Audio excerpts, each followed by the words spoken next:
Kalau Fir'aun tidak percaya Tuhan, tidak mungkin dia akan mengklaim dirinya Tuhan. Justru kalau Fir'aun mengatakan ana rabbukum, itu artinya dia telah mengklaim dirinya Tuhan, berarti dia percaya ada Tuhan. Hanya dia tidak ingin adanya saya. Jadi ternyata Tuhan itu pada intinya juga muwahhid, tidak mau disekutukan.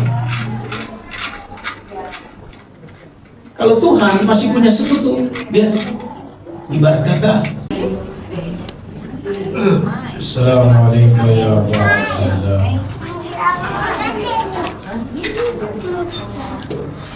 wa ala al-arwah allati halat bil-khalaiq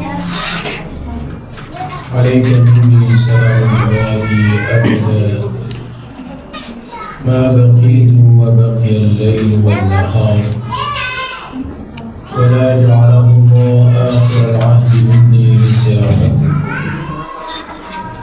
السلام على الحسين وعلى علي بن الحسين وعلى وعلى أولاد الحسين وعلى أصحاب الحسين.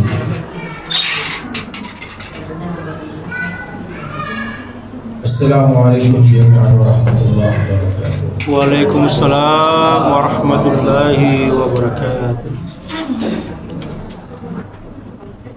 Bismillah, alhamdulillahi rabbil alamin.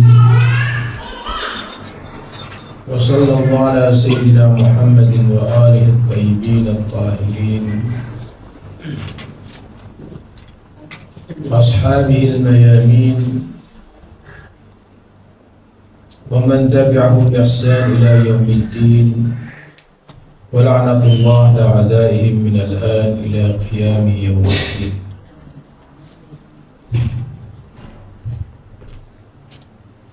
Ikhwan dan akhwat yang dimuliakan Allah Subhanahu wa taala,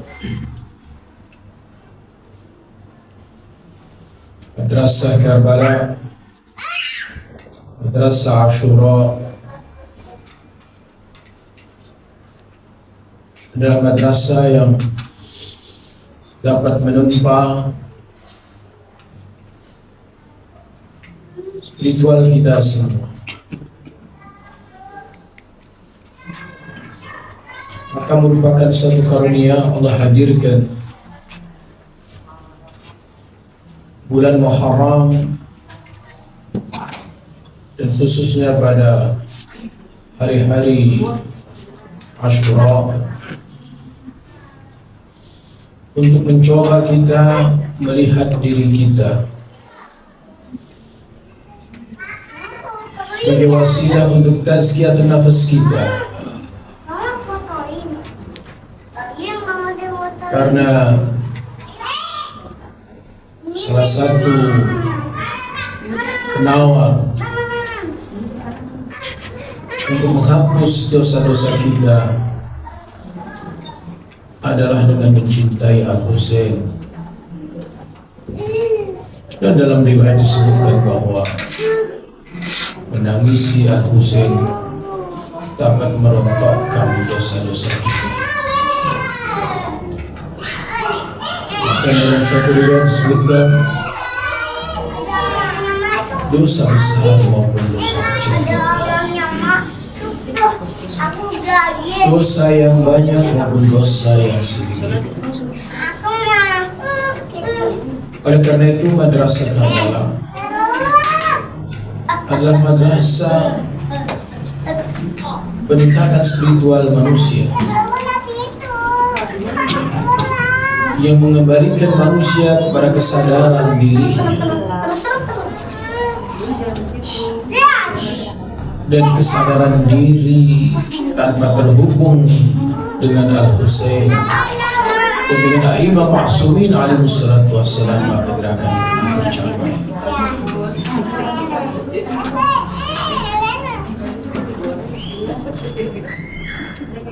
Salah satu surat Al-Quran dalam satu ayat yang membicarakan pentingnya kecintaan kita kepada keluarga Al-Mustafa, pada ahli bait alaihissalatu wassalam. Teruskan pada malam ini adalah kecintaan kita kepada Al-Husain, yaitu firman Allah Subhanahu wa taala yang menyatakan, "Qul la as'alukum 'alaihi ajra illa al-mawaddata fil qurba." Aku tidak meminta upah kepada kalian. Qul la as'alukum 'alaihi ajra. Upah apa saja. Karena itu dalam bentuk umum, bukan qul la as'alukum 'alaihi al-ajr, tapi 'alaihi ajran. Artinya Rasulullah SAW tidak ada kepentingan sedikit pun dengan upah itu untuk diri Rasul, agar manusia jangan berpikir bahwa kecintaan kita kepada Rasulullah SAW dan ahli baitnya adalah merupakan kepentingan Nabi, kepentingan Al-Husain, kepentingan Zahra, kepentingan Ali. Tidak, sama sekali tidak. Karena itu di dalam ayat yang lain dijelaskan bahwa apa upah yang aku minta sebenarnya adalah laku untuk kalian.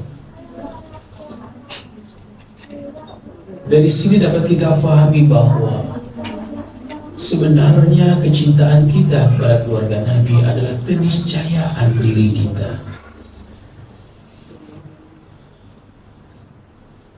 Manusia secara fitrah mencintai kesempurnaan, mencintai kebahagiaan, mencintai keindahan. Maka sesungguhnya keindahan, kebahagiaan, kesempurnaan tidak mungkin akan didapati selain kepada keluarga Nabi Sallallahu Alaihi Wasallam.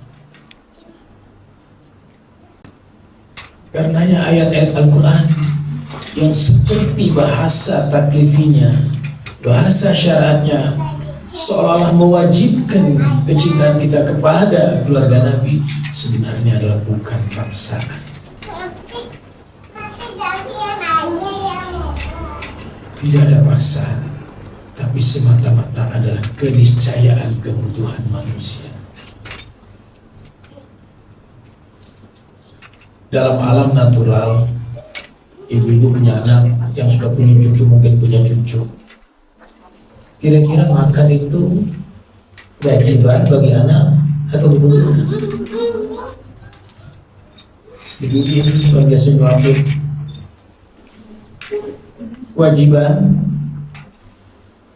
anak makan atau kebutuhan anak sebenarnya.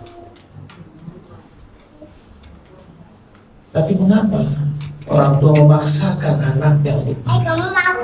Sehingga sang anak punya image, saya kok harus makan. Padahal setelah dewasa, makan tidak nunggu diperintahkan. Yang terjadi makan, dia mencari. Mengapa? Karena dia sadar bahwa makan adalah kebutuhan. Jadi alam tasyri'i yang Allah katakan, "Qul la as'alukum 'alaihi ajran illa mawaddata fil qurba," itu bukan sekedar untuk mengungkapkan taklif, kewajiban. Mengapa? Karena kecintaan kita kepada Al-Mustafa dan keluarganya adalah merupakan suatu keniscayaan diri kita. Dalam ayat Nisa, Allah menyebutkan bahwa ingatlah tatkala Tuhanmu mengambil sumpah perjanjian dengan Adam dan turunannya, min bani Adam wa dzurriyyatahu. Allah mengambil sumpah perjanjian dengan Bani Adam dan keturunannya. alastu bi rabbikum, bukankah aku adalah Rabbmu, bukankah aku adalah Tuhanmu? Maka manusia menjawab, qalu bala syahidna, ya aku menyaksikannya. Menariknya, saya telah sampaikan dari suatu tempat bahwa tatkala Allah mengatakan alastu bi rabbikum, bukankah aku adalah sebagai Rabbmu, dan manusia menjawab qalu bala syahidna, itu justru pengakuan ikrar itu sebelum Adam diciptakan. Dan tatkala di alam penyaksian itu, alam Islam ini, apa yang terjadi? Bukan saja pengakuan akan uluhiyah, akan ketuhanan Allah Subhanahu wa taala, tapi juga akan nubuwah Rasulullah sallallahu alaihi wasallam. Bahkan bukan saja akan nubuwah Rasulullah sallallahu alaihi wasallam, tetapi juga akan wilayah Amirul Mukminin Ali bin Abi Thalib.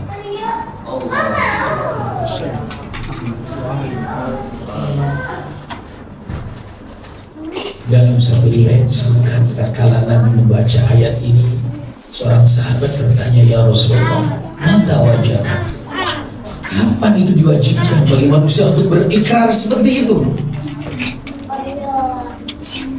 Kemudian Nabi menjawab, sebelum Adam diciptakan.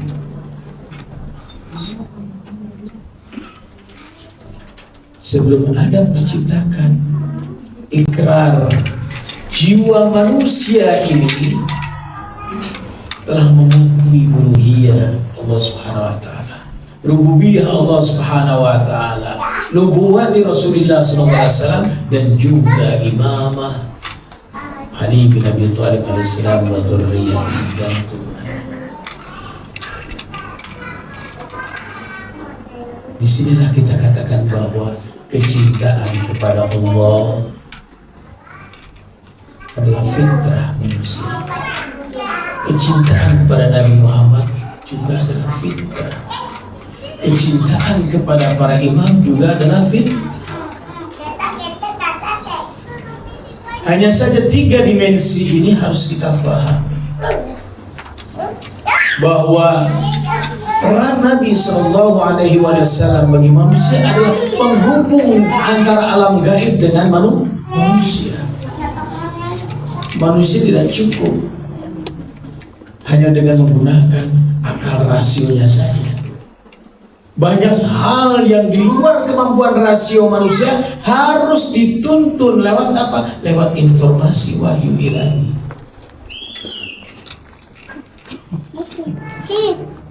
Manusia mengerti bahwa berbuat baik kepada orang yang berbuat baik adalah suatu kebaikan. Bahkan fitrah mengatakan itulah yang harus kita lakukan. Tapi seperti apa kita harus berbuat kepadanya? Fitrah manusia menuntut adanya keinginan untuk menghamba, keinginan untuk memuji Tuhannya, keinginan untuk berlindung kepada kuasanya. Tapi kita ngerti seperti apa saya harus berlindung kepada Tuhan.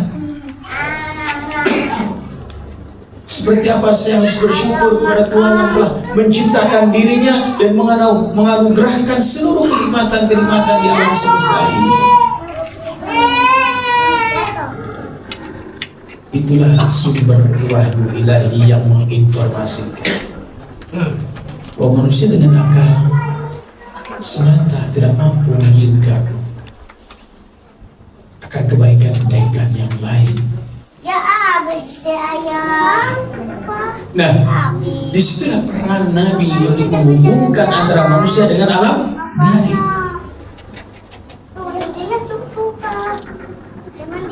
Dan peran imam adalah bagaimana memanifestasikan agama secara utuh dalam kehidupannya.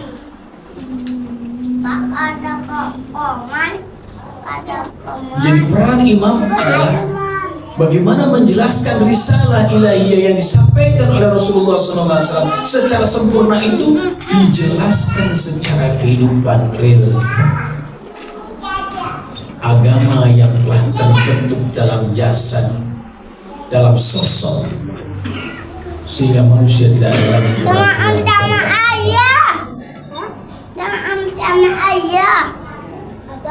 Karena itu ayat ini menurut Allama Tahrani ada beberapa poin yang perlu kita ketahui. Pertama, bahwa ayat ini ingin mengantarkan manusia untuk mencapai maqam mahabbah, mawaddah kepada Amirul Mukminin, kepada Fatimah Az-Zahra, dan kepada Al-Hasan wal Husain dan seluruh imam ma'sumin alaihi wassalam. Karena itu ayat yang digunakan di dalam ayat ini adalah qul la as'alukum alaihi ajran illa al-mawaddah. Mawaddah itu cinta kedua belah pihak, bukan cinta bertepuk tangan. Sebelah tangan bukan bertepuk tangannya. Makanya di dalam ayat pernikahan digunakan apa? Ja'ala bainakum mawaddatan wa cinta kedua belah pihak. Karena kalau cinta satu pihak, maka tidak akan pernah bisa kaum bersambung. Dalam rumah tangga pasti akan kacau dan berantakan. Dalam mendidik anak juga pasti akan berantakan. Karena itu mawaddah adalah cinta kedua belah pihak. Mengapa? Karena cinta manusia kepada ahli bait adalah fitrah.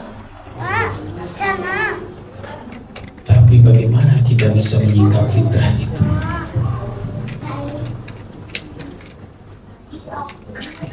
Fitrah itu tidak mungkin akan bisa hilang. Jadi ciri khas hal-hal yang bersifat fitrah itu dalam kondisi apapun tidak akan pernah bisa hilang. Hilang?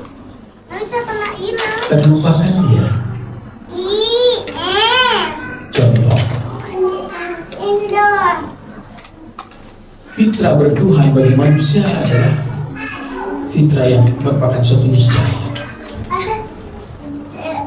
Fir'aun yang telah mengklaim dirinya ana rabbukumul a'la, saya adalah Tuhan kalian yang paling tinggi, seolah-olah sudah tidak ada Tuhan lagi. Pertama, membuktikan bahwa Fir'aun itu bukan tidak percaya Tuhan. Kalau Fir'aun tidak percaya Tuhan, tidak mungkin dia akan mengklaim dirinya Tuhan.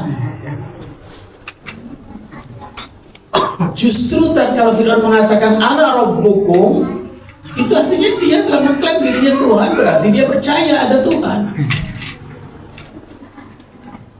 Hanya dia tidak ingin adanya saingan.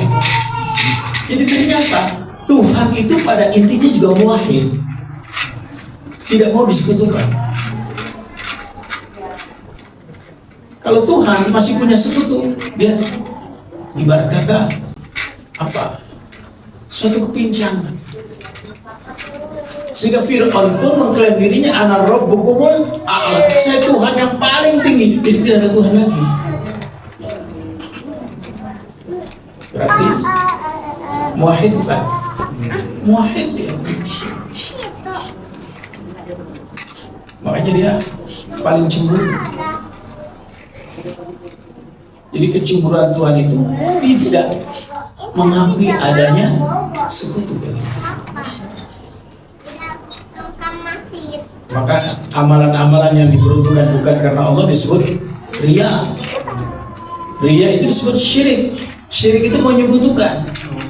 mendualismekan. Fir'aun yang sudah mengklaim dirinya Tuhan yang paling tinggi saja.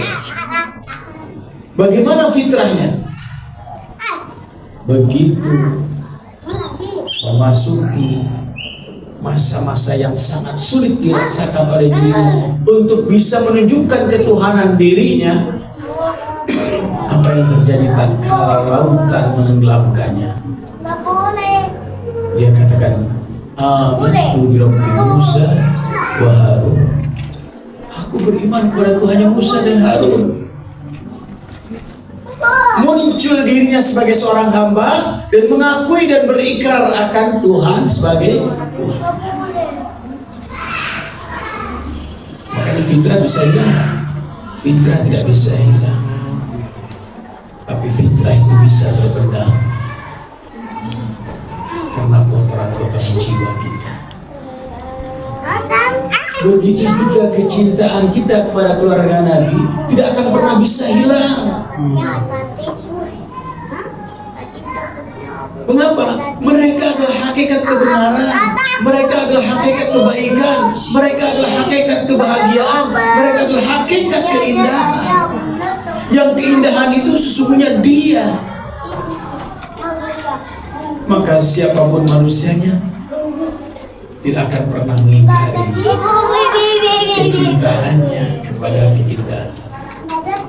Hanya terbungkus keindahan itu dalam wajah-wajah dan pakaian-pakaian yang dia sembah maupun yang dia klaim. Bagi Yazid, keindahan, kemegahan, kebahagiaan adalah istana mahkota kerajaan.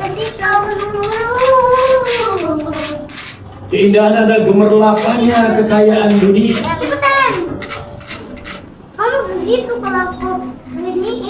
Tapi pada saat tertentu akan muncul fitrah itu. Ya itu kamu ada video ya ceritanya. Ada beberapa orang yang fitrahnya kemudian di akhir-akhir hayat muncul dan kemudian apa yang terjadi? Dia berbalik 100%.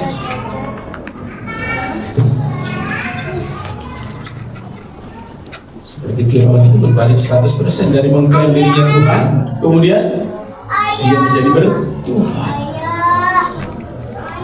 Dalam perjalanan ashabul imam, sahabat-sahabat imam, siapa tidak kenal Al-Hur? Al-Hur orang yang tidak pernah mengizinkan imam untuk lari, menghindari pertumpahan darah, menghindari pembantaian. Izinkan aku ingin pergi ke India, izinkan. Imam tidak diberikan kesempatan itu, bahkan digiringnya. Tapi begitu mendengar nasihat-nasihat imam, maka Al-Hur tersentuh dan dia katakan, wahai imam, izinkan aku untuk membelamu. Akan kutebus dengan nyawa dan darahku. Al-Hur, fitrahnya muncul. Jadi fitrah tidak bisa hilang. Fitrah ada pada setiap manusia. Jangan dipikir di ujung sana atau di hutan belantara sana ada makhluk hidup yang namanya manusia kemudian tidak memiliki fitrah kecintaan kepada keluarga Nabi ini, kecintaan kepada kenabian, kecintaan kepada Tuhan. Karena itu adalah fitrah manusia. Kemudian ayat yang lain,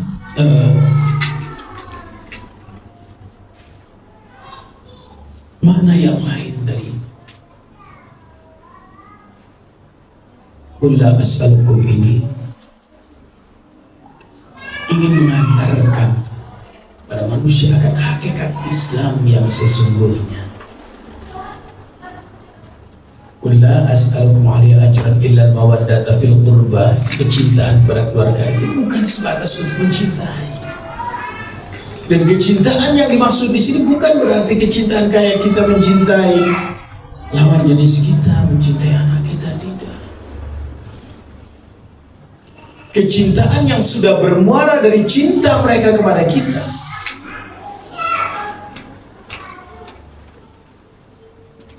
Kira-kira cinta seorang anak kepada ibunya bermuara dari mana?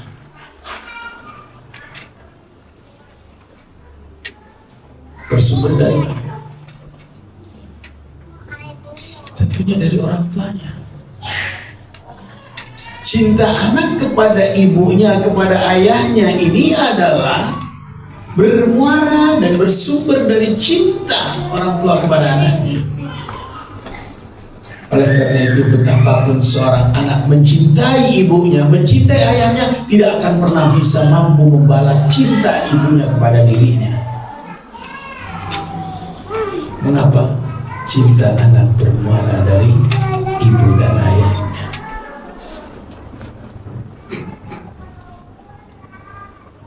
Karena itu cinta kita kepada keluarga Nabi adalah karena cinta mereka kepada kita. Mampukah kita menebus cinta mereka kepada kita? Tidak akan pernah mampu. Meskipun jiwa dan raga untuk menjadi tebusannya tidak akan pernah mampu.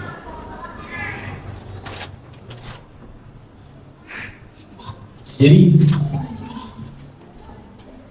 dalam ayat ini bukan sekedar kita diperintahkan untuk mencintai, tapi apa? Semua manusia diantarkan untuk bisa mendapatkan hakikat Islam yang sesungguhnya. Mereka lah hakikat Islam. Karena itu wajah-wajah mereka, Amirul Mukminin, sudah Allah desain semikian rupa. Lahir di tempat suci yang seluruh umat manusia mengagungkannya dan memuliakannya, sudah disebut sebagai Walidul Ka'bah, putra Ka'bah.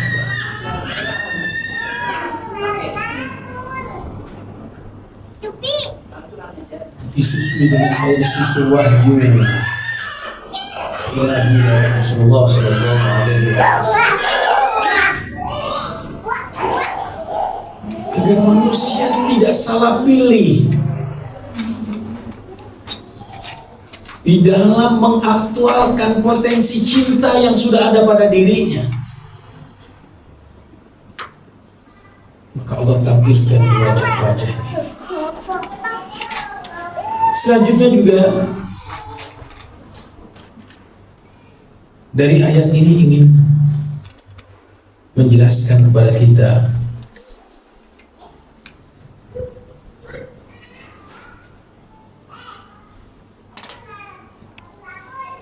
bahwa dengan mereka, setelah manusia mengikrarkan dirinya dengan asyhadu an la ilaha illallah wa asyhadu anna muhammadar rasulullah, maka untuk mencapai kesempurnaan tauhid tidak mungkin akan bisa didapat tanpa melalui mereka.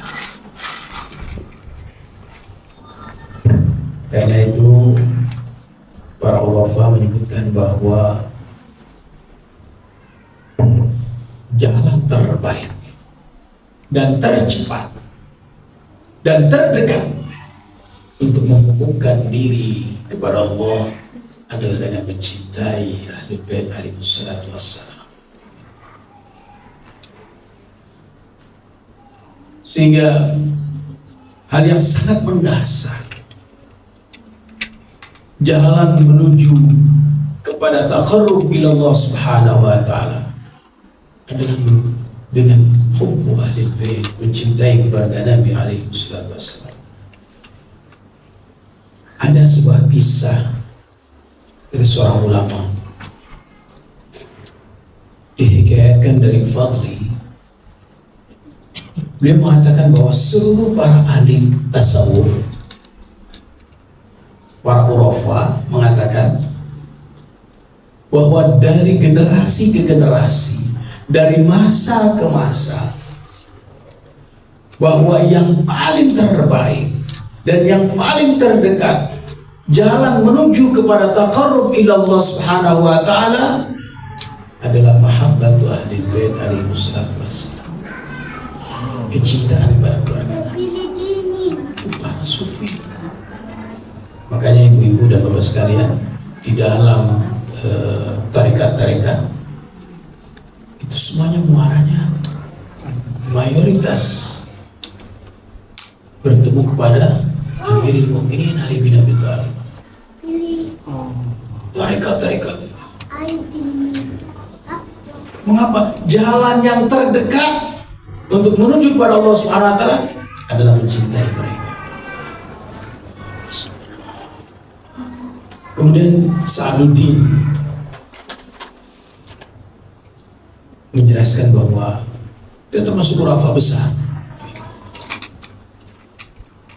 Dia katakan, saya selama 25 tahun melakukan riyadhah, tazkiyatun nafas. Kemudian apa? Aku dapati ternyata jalan yang terdekat untuk menuju Allah Subhanahu wa taala adalah dengan mencintai kepada Nabi. Jadi riyadhah itu mengolah diri ya, itu tazkiyatun nafas. Selama 25 tahun dia simpulkan bahwa jalan yang terbaik dan terdekat justru dengan mencintai keluarga Nabi. Salawat. Allahumma shalli ala Muhammad. Allahumma shalli ala Muhammad. Allahumma shalli ala Muhammad. Dan bagi para pesuluk, kecintaan kepada keluarga Nabi itu sampai kepada maqam syuhud, maqam penyaksian. Ini yang tadi saya dalam mukadimah, bahwa mereka sudah menyaksikan alam musyahadah yang disebut di dalam bahasa ilmu filsafatnya ilmu huduri. Kalau pengetahuan kita yang didasarkan atas indera kita, penglihatan, penciuman, peraba dan sebagainya, itu namanya husuli. Ya. Dan pengetahuan yang didasari atas indera maka punya kelemahan-kelemahan, punya keterbatasan-keterbatasan. Kita melihat ada tulisan, sejauh mata memandang positif, matanya sehat akan terlihat. Tapi bagi orang lain yang matanya minus, tidak terlihat. Atau kita semakin jauh jaraknya, akan semakin tidak terlihat. Ada tulisannya, ada enggak, saya ada lihat. Padahal ada. Nah inilah pengetahuan khususnya. Pendengaran terbatas juga. Semakin jauh, semakin jauh, semakin jauh, semakin tidak mendengar. Nah, di dalam alam musyahadah yang itu adalah ilmu huduri dan syuhudi, satu, bahwa di alam sana setiap jiwa manusia menyaksikannya. Sehingga karena dia menyaksikan dengan kehadiran, tidak ada potensi untuk salah. Tidak ada potensi untuk keliru. Oh, mohon maaf, saya lupa, ya nggak ada. Tidak ada potensi untuk lupa, itu tidak ada. Kalau di sini potensi untuk lupa sangat besar sekali. Potensi salah sangat besar sekali.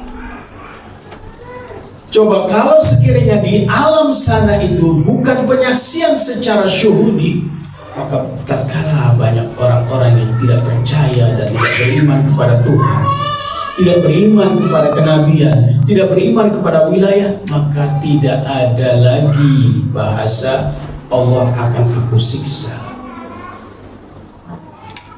Mengapa? Karena potensinya untuk lupa ada. Sehingga Allah katakan di alam sana potensi untuk lupa tidak ada, potensi untuk salah tidak ada juga. Maka kata Allah Subhanahu wa taala, supaya tidak ada alasan bagi kalian kelak nanti, oh aku lupa.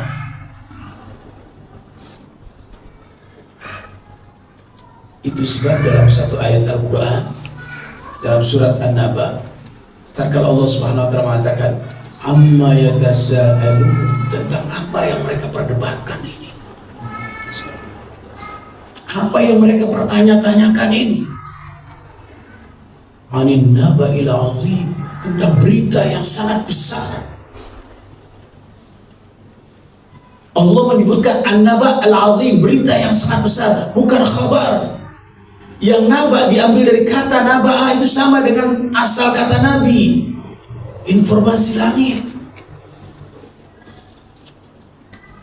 Imam Husain juga dijuluki dengan Ribhun alim, sembelihan yang agung.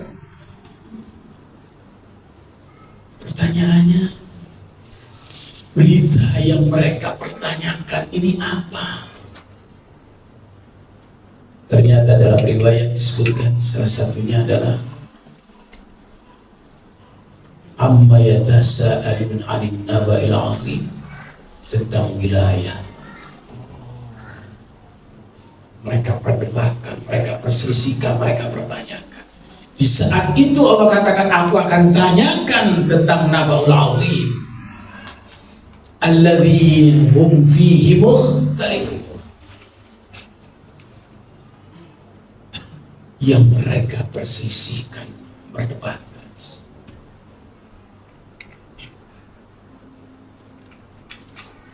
Pada saat pelatihan sudah mengatakan bakhin lak asbahta wa amsayta waliya kulli mu'min, tapi tetap kemudian terlupakan.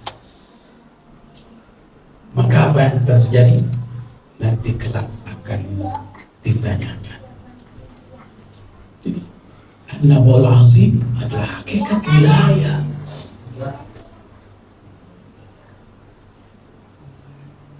Karena itu para ulama menyaksikan hakikat cinta kepada keluarga Nabi itu seperti apa, sehingga deritanya Aku mau tebak. dirasakan. Tebak. Satu contoh, saya pernah menyaksikan juga bagaimana kisah seorang kekasih dan seorang pecinta Amirul Mukminin Ali bin Abi Thalib alaihissalam. Ada satu sahabat yang setiap hari selalu sholat berjamaah dengan Amirul Mukminin. Selesai sholat dia pulang cepat. Selesai sholat dia cepat pulang. Kenapa? Jaraknya jauh. Mati. Nah, apa yang terjadi? Suatu ketika Amirul Mukminin alaihissalam tidak lagi menyaksikan sahabat ini, dan sahabat ini lama pergi, tidak muncul-muncul, ke mama. sampai pada suatu hari dadanya kerinduan pada Nabi SAW. Allahumma salli ala Muhammad wa ali Muhammad.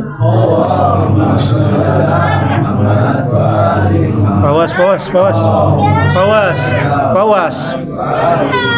Ma, itu ma. Oh, Ya, punya bapaknya is. orang ini Pawas. merasakan kerinduan kepada Amirul Pawas. Lepaskan. Lepaskan pawas. Sudah pawas. Mama, alhamdulillah. Ya. Kasih deh, kasih. Fawas. Fawas. Fawas. Sini Fawas. Kasih ambil ya. Kasih. Ya, udah. Kamu duduk sana sama mama ya. Bukan.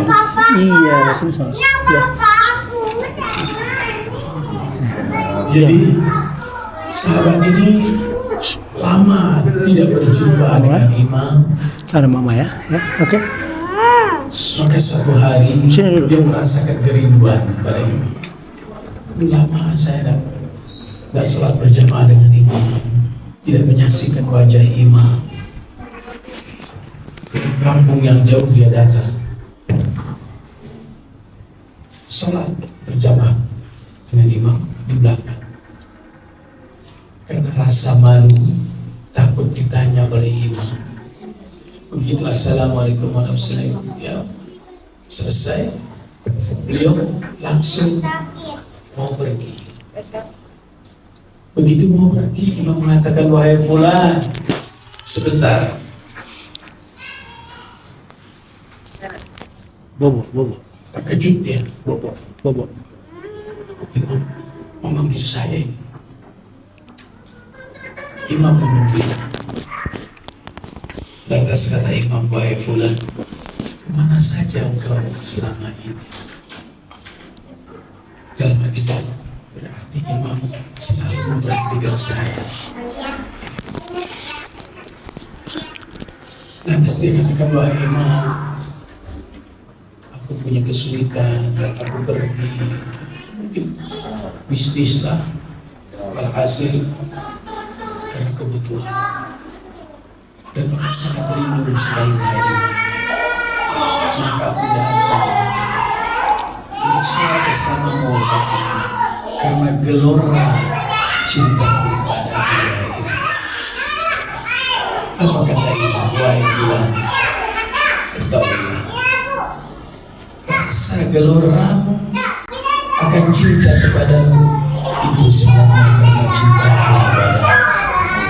Aku yang rindu kepadamu sehingga engkau datang kepadaku.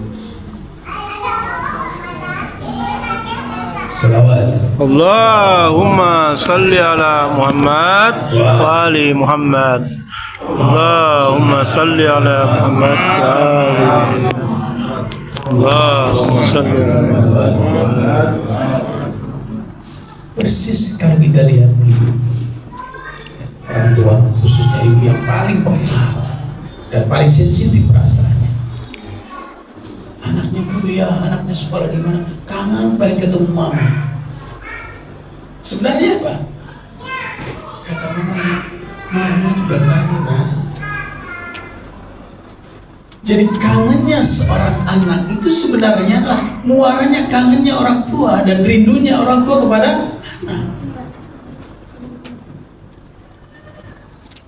Dan ini dirasakan kegalauannya itu kepada anaknya dan kepada orang tua. Berarti apa? Bahwa cinta tersebut telah mencapai maqam syuhudi pada dirinya. Sehingga dia rela menebus dengan apapun juga demi untuk kekasihnya.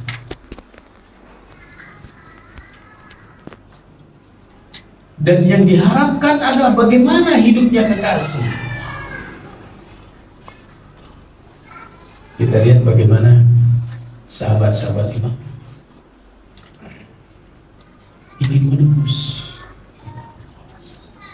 Nah, ini yang katakan bahwa salah satu makna lain daripada kulla as'alukum alaihi ajran illa mawaddah fil qurba, mengantarkan manusia untuk mencapai kesempurnaannya. Dengan apa? Dengan melalui cinta kepada keluarga Nabi Sallallahu Alaihi Wasallam. Tanpa keluarga Nabi tidak akan pernah bisa mencapai kesempurnaan apapun.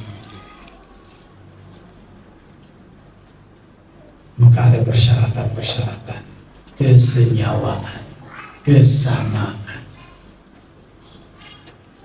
baik secara zahiri maupun secara batin. Orang yang berupaya untuk mencapai tingkat kesempurnaan dengan mencintai keluarga Nabi, sudah barang tentu harus ada kesenyawaan. Nah, kesenyawaan menurut ulama ada 3 dimensi. Kesenyawaan secara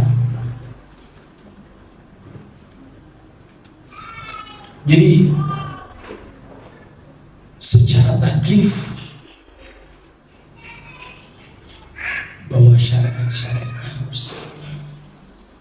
Bagaimana Anda mengklaim cinta keluarga Nabi tapi apa yang dilakukan oleh keluarga Nabi dalam syariatnya tidak sama dengan keluarga Nabi? Bagaimana bisa terhubung Anda mengklaim cinta kepada keluarga Nabi tapi cara taklif kamu atau cara menjalankan taklifmu tidak sama dengan keluarga Nabi? Maka kita akan ketemu. Tentu pembahasan lebih ini ya. Boleh jadi orang menganggap ini ekstrim jadinya.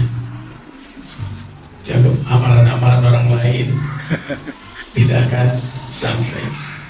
Tapi perlu diketahui, kalau Nabi mengajarkan ajaran samawi yang menghubungkan langit dengan bumi, maka tentu diajarkan secara totalitas kepada keluarga Nabi. Kalau kita belajar agama yang sumbernya adalah bagaimana langit tapi dari orang bumi, maka sangat sulit. Dan Nabi mengajarkan informasi langit itu kepada orang yang terpercayanya. Jadi kalau kita mengambil suatu hukum-hukum taklif kita, syariat kita dari tetangga, sangat repot untuk kita katakan bahwa kita mencintai keluarga. Yang kedua adalah kesenyawaan di dalam akhlak. Sesuai dengan akhlak. Kalau akhlak kita tidak sesuai dengan keluarga Nabi, jangan pernah mengklaim bahwa kami adalah pecinta keluarga Nabi. Karena itu Imam Ja'far Shadiq mengatakan apa? Kunu lana zain. Jadilah kalian sebagai hiasan kami.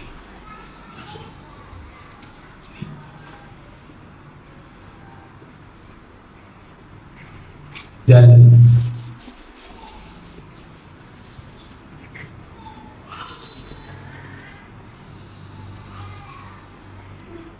yang ketiga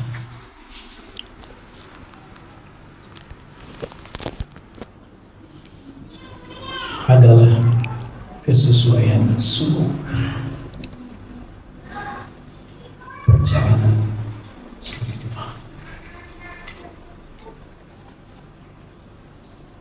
Tariqah.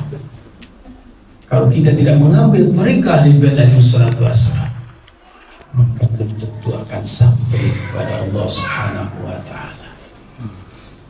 Jadi harus adanya kesesuaian di dalam taklifnya, di dalam akhlaknya, dan di dalam suluknya.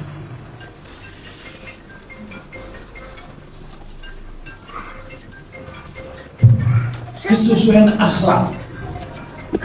Ada sebuah kisah menarik. Siapa ya telepon? Dari seorang budak Imam Husain alaihissalam yang bernama Sofi. Tidak apa-apa, biarin. Sofi ini budaknya Imam Husain yang bertugas menjaga pohon, menjaga apa? Menjaga kebun. Dan di situ ada anjingnya. Jadi tidak semuanya negatif ya kalau kita lihat anjing. Nah, Sofi ini seorang budak yang ditugaskan oleh imam untuk menjaga kebun, mengairi apa. Suatu hari imam datang, dilihat sang budak ini sedang makan dan di sampingnya ada seekor anjing. Rupanya Sofi, sang budak ini tidak melihat kalau imam sudah ada di depannya. Begitu imam melihat dia makan, dia suapi juga anjingnya. Dia makan, dia suapin juga anjingnya. Sampai kemudian selesai, habis sudah, dia katakan Alhamdulillahirabbil alamin. Segala puji bagi Allah Tuhan semesta alam. Ya Allah, ampunilah aku dan Tuanku yang menganugerahkan rezeki padaku. Begitu mendengar suara itu, begitu mendengar doanya dia seperti itu, dan juga kata, bahkan doanya begini, ampunilah aku dan Tuanku yang telah menganugerahkan rezeki kepadaku, dan kedua orang tuanya, ayah dan ibunya yang selalu memberkati. Masya Allah. Begitu mendengar doa seperti itu, Imam Husain muncul. Begitu Imam Husain muncul, Sofi budak ini ketakutan, merasa berdoa, merasa berdosa karena tidak melihat imam ini, karena tidak melihat imam. Lantas imam mengatakan, wahai Sofi, aku melihat, aku menyaksikanmu, engkau makan dan kau berikan sepotong roti itu kepada anjing itu. Maka saya mau bertanya, yang membuat perbuatanmu seperti ini apa? Kemudian budak ini mengatakan, wahai Tuanku, aku makan dan binatang ini makan karena aku menyaksikan bola matanya selalu tertuju kepada aku. Dan ketahuilah wahai imam, aku juga adalah budakmu dan dia adalah peliharaanmu. Maka aku malu padamu kalau aku makan sementara anjing tidak memakan.